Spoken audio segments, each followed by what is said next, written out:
इस deep dive में आपका स्वागत है। नमस्कार। आज हम हिंदी काव्य की विशाल दुनिया से एक ऐसे दोहे को समझने जा रहे हैं जो सदियों से गूंजता रहा है। हाँ, बहुत गहरा दुआ है ये, संत कवि रहीम का। जी हाँ, उन्हीं का। हमारे पास स्रोत के तौर पर रहीम का ये बेहद जाना माना दोहा है और उसका अर्थ भी। हमारा मिशन, देखिए, मिशन है इस दोहे की परतों को खोलना। अच्छा। और उसमें जो व्यावहारिक ज्ञान छिपा है उसे निकालना, जो आज भी एक सार्थक जीवन जीने की राह दिखा सकता है। बिल्कुल, तो सुना जाए दोहा। हाँ, चलिए सुनते हैं। रहीमन जो नर अपने मन को नियंत्रित करे, सत्य और धर्म का पालन कर जीवन सफल बनावे। बहुत सरल शब्द लगते हैं ना, मन पर नियंत्रण, सत्य, धर्म और जीवन की सफलता। हाँ, जीवन की सफलता। लेकिन रहीम इन्हें जिस तरह एक साथ पिरोते हैं वो सोचने पर मजबूर करता है। सही बात है। ऐसा लगता है जैसे ये कोई फॉर्मूला हो, पर ये चीजें आपस में जुड़ी कैसे हैं? क्या एक के बिना दूसरा मुमकिन है? यही तो इस दोहे की खूबी है मेरे ख्याल से। ये सीधे तौर पर मन के नियंत्रण को सफलता की पहली सीढ़ी बता रहा है। पहली सीढ़ी।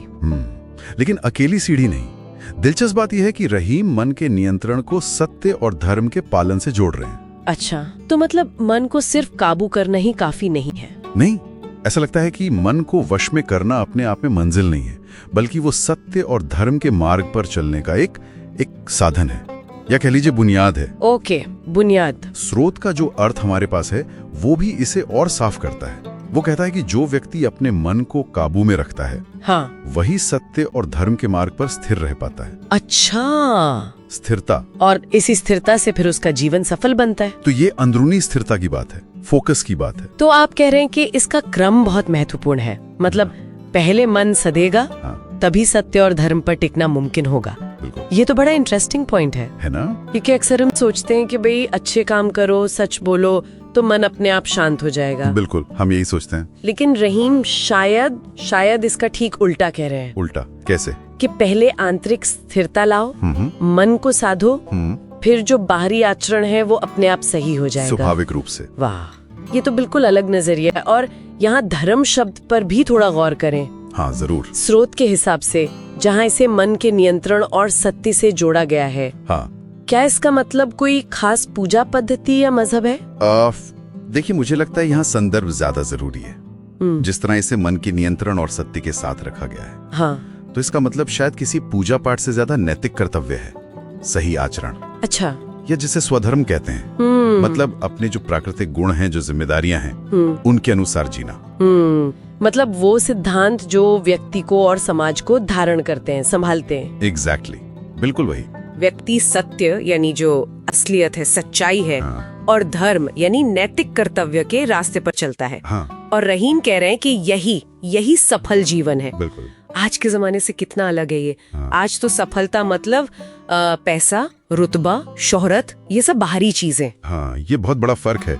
रहीम की सफलता की परिभाषा पूरी तरह से आंतरिक लगती है। आंतरिक, हाँ। एक नैतिक स्पष्टता, हाँ, एक मानसिक संतुलन, हाँ, इस पर आधारित है। हाँ, ये बाहरी दुनिया की मोहताज नहीं है। सही कहा। ये एक अंदरूनी जीत है, अपने मन पर जीत। हाँ, जिसके बाद आदमी सत्य और धर्म के रास्ते पर आसानी से चल पाता है। तो शायद रहीम के लिए जो व्यक्ति अपने मन का गुलाम है, हाँ, वो बाहर से कितना भी कामयाब क्यों ना दिखे, वो असल में सफल नहीं है, क्योंकि उसकी बुनियाद ही कमजोर है, अस्थिर है। बिल्कुल, यही बात है। तो ये एक तरह का, क्या ये एक साइकिल जैसा भी हो सकता है, चक्रीय प्रभाव? कैसे? मतलब जैसे मन को साधने से सत्य और धर्म का पालन आसान होता है, और फिर सत्य और धर्म पर चलने से मन और स्थिर होता जाता है। हाँ, ये बहुत संभव है, बिल्कुल। एक दूसरे को मजबूत करते होंगे शायद। यकीनन। देखिए, एक अनुशासित मन जो है वो सत्य को ज्यादा साफ देख पाएगा, है ना? सही बात है। और जो नैतिक दुविधाएं आती हैं जीवन में,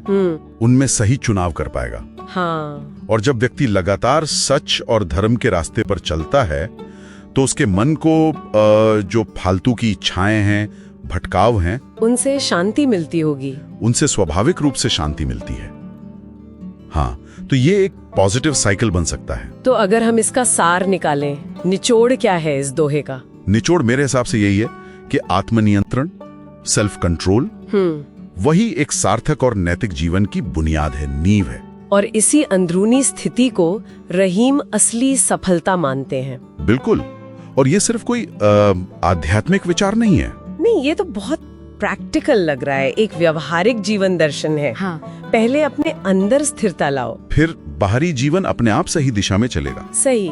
बहुत खूब। पर यहीं से हाँ, आज के लिए गहरा सवाल उठता है। अच्छा, क्या सवाल? देखिए, रहीम ने तो बता दिया कि मन पर नियंत्रण ही कुंजी है, सत्य और धर्म के जरिए। हाँ, बता दिया। पर आज की दुनिया में हाँ, ये जो भाग दौड़ भरी जिंदगी है, भटकाव है चारों तरफ, हाँ। सोशल मीडिया है, इतनी चीजें ध्यान खींचती हैं। बिल्कुल। तो ऐसे माहौल में इस मन पर नियंत्रण को साधने के लिए किस तरह के ठोस, मतलब प्रैक्टिकल, निरंतर अभ्यास या प्रयास आज वाकई में मायने रख सकते हैं? ये वाकई सोचने वाली बात है।